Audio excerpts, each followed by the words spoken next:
Hi, this is Tutor Nick P, and this is Idioms 377. The idiom today is to keep up with the Joneses. Okay. All right, let's take a look at the board here, if you want a screenshot. All right, let's get right to it.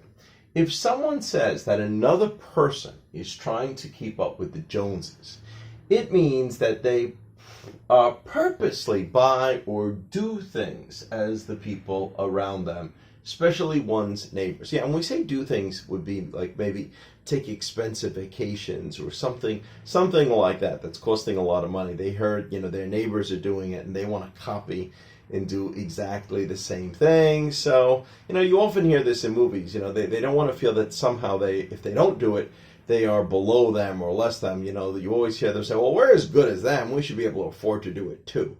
Kind of like that idea. So let's continue here.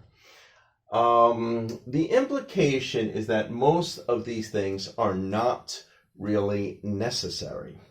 And one is only doing them so that they seem as successful as others.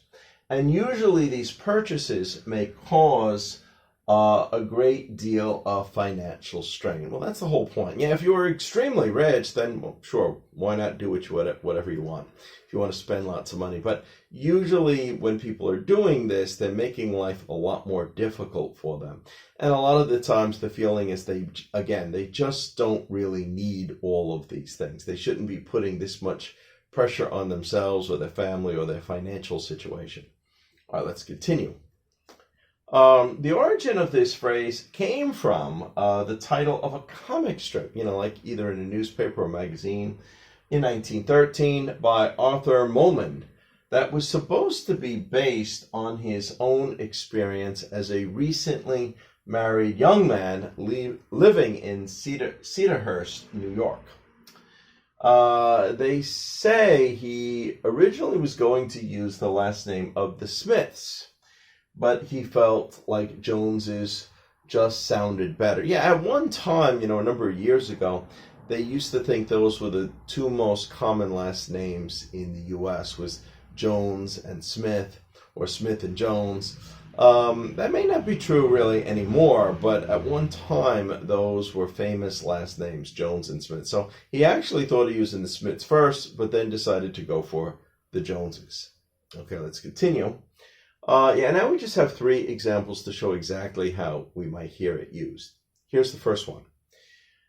Now you want a swimming pool too, just because our neighbors got one? We really can't afford that. I don't want to play the game of keeping up with the Joneses. So this may be the way somebody says it. Number 2 here. There have been a number of movies that make fun of neighbors who try to keep up with the Joneses. Yeah, if you go out there, over the years, they often bring one back where, 2 neighbors or 2 families, will try to outdo each other with purchases or something like that. And number 3 here. If you continue to spend money just to keep up with the Joneses, we are going to go bankrupt. Okay, and this is just the way we would often use it. Okay, anyway, I hope you got it. I hope it was informative. Thank you for your time. Bye-bye.